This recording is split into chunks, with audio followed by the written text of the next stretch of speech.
Hello everyone and welcome back to the Archive Radio. I'm your host Ichino Ani, and I am so excited to be here with you all today. Today is Thursday, July 9th, 2026. We have a truly fascinating topic to dive into. As always, I want to make sure we learn something new together. So grab a seat and let us explore the world of technology. Today we are looking at an amazing article from the field of human-computer interaction, and specifically focusing on robots. The title is Responsible Personalization, the Double-Edged Sword of Personalization in Human-Robot Interaction. The URL is archive.org/abs/2607.06344v1. I know that is quite a mouthful, but the concepts inside this paper are super important for our future. And let us start by understanding the big problem this paper is trying to solve. You see, when we talk about robots interacting with humans, we want the robots to be smart and adapt to our needs. This is called personalization. When a robot personalizes its behavior, it learns about a specific user over time and changes how it acts to help that person better. But the researchers point out that this is a double-edged sword. On one hand, it makes the robot much more engaging and helpful. But on the other hand, it brings up some very serious ethical risks. The problem is that the research community has not fully structured how these risks emerge, especially because robots have physical bodies in the real world. This physical presence, which we call embodiment, can make the risks much stronger compared to just using a computer or a smartphone. Why let us compare this to other technologies to make it crystal clear. Think about a smart assistant on your phone or a recommendation algorithm in a streaming service. Those are forms of human-computer interaction, and they also use personalization to learn what you like. However, if a streaming service suggests a bad movie, it's just a small annoyance on a screen, but a robot is physically in your room.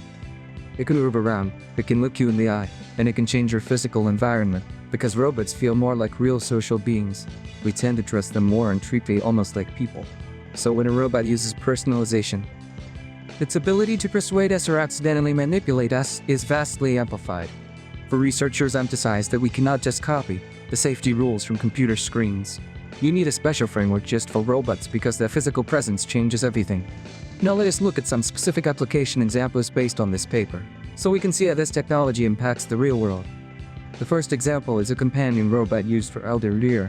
Imagine a friendly robot placed in the home of an older adult to help them with daily tasks and to keep them company. This is a long-term open domain interaction, meaning the robot is there all the time and talks about many different things. The personalization technology allows the robot to learn the daily routines of the older adult, figuring out when they like to eat or when they take their medicine.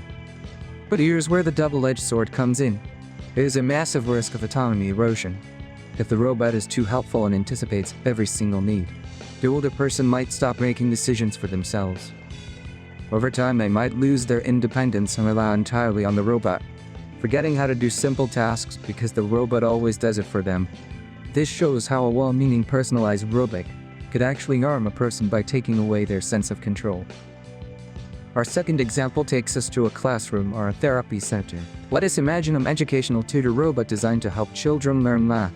This is a long-term closed-domain interaction because the robot works with the child over many weeks, but only focuses on one specific topic. The robot uses personalization to track how fast the child learns, and it adjusts the difficulty of the math problems. This sounds wonderful, right? Because it gives the child a customized learning experience. However, the paper warns us about the risk of biased user models in stereotyping. If the robot categorizes a student incorrectly based on early mistakes, it might decide that the student is not very capable. The robot might then only offer overly simple problems, which prevents the child from being challenged and reaching their full potential. Even worse, the robot might reflect societal biases from its training data, treating children defaultly based on flawed assumptions. So the application of a personalized tutor could limit a child instead of helping them grow, unless developers carefully audit the robot to ensure it remains fair. For our third example, let us go to a busy shopping mall or a public event. Here we might find a friendly service robot acting as a greeter and a guide. This is a short-term open domain interaction, as the robot only talks to people for a few minutes about whatever questions they have.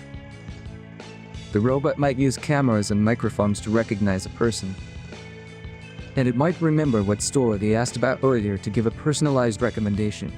While this makes the shopping experience fun and efficient, it introduces a huge risk regarding privacy violations. because the robot is mobile and constantly observing the physical space. It is collecting sensitive data like facial expressions, voices, and movement patterns. A shopper might realize that the robot is inferring things about their mood or health just by watching how they walk. Furthermore, the robot might accidentally reveal private information in front of other shoppers, like loudly suggesting a pharmacy based on a previous private conversation. This application shows that even brief personalized interactions in public spaces require strict privacy safeguards, so that people do not feel constantly watched or exposed. So what can we learn from all of this? Well, researchers propose a responsible personalization framework. This framework tells designers that they need to think about the entire life cycle of the robot, from the very beginning when they are just designing the system, all the way to the end when the robot is retired and its memory must be erased. Designers have to ask themselves if personalization is truly necessary for every task, and they need to build in ways for users to easily override the robot. If the robot starts being too helpful or if it makes a bad assumption, the human must always have the power to stop it and correct it. It is like being a good teacher. You want to help your students, but you also have to let them make their own choices so they can grow. The field of human-robot interaction is at a critical turning point right now. We have the technology to make robots highly adaptive and incredibly engaging. But as we have seen today with our Eldercare, educational, and service robot examples, we have to carefully balance the benefits with the preservation of human agency and dignity. I hope this deep dive helped you understand the complexities of personalized robots and how much thought goes into making them safe for our society. It is a big responsibility for engineers and scientists. But with careful frameworks like the one discussed today, we can create a future where robots help us without taking away our independence. Thank you so much for joining me today in the Archive Radio. I have been your host, Inoani, and I hope you have a wonderful rest of your Thursday. Keep asking questions, keep learning, and I will see you next time with another amazing topic.